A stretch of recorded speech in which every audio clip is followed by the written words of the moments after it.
ညီကိုရီ ညီကိုရီ ညီကိုရီ အဒီတာပပဒီလိုနေမယ်ဆိုလို့ကျွန်တော်လက်မဝယ်ခဲ့တာဟုတ်တယ်အမှန်ကန်ပြုံးမယ်အမှန်ကန်ခဲမယ်ကျွန်တော်လူငယ်ဘဝမှာလူငယ်လိုနေမယ် ဖြုတ်မယ် ပျော်မယ် ကျွန်တော်တို့ညီကိုတွေဖျားတရားလဲကိုင်းဆိုင်တယ်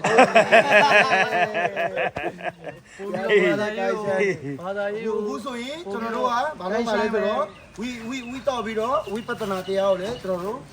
စဉ်းစားပြီးအားထုတ်တော့ စင်ပေါ်မှာပဲစင်ပေါ်မှာ ဗါတဲ့အဲ့ဗီဒီယိုဒါမီလို့ဂောဘကဖះเจ้าအကောင်တွေတွေ့လို့ကတော့ငါတို့လူငယ်ကောင်းဆောင်ခံထားတဲ့ကွာ ဟုတ်ပါရွှေတကုံဖေကအလူကံပုံးတော့မှအစိုးရလေလံပေးပြီးမှလှုပ်ရှားနေပါတယ်ဆိုရင်မှနင်တို့ဒီနေ့တစ်နှစ်ဘယ်လောက်ပေးအလူကံရရတဲ့ပတ်စံကို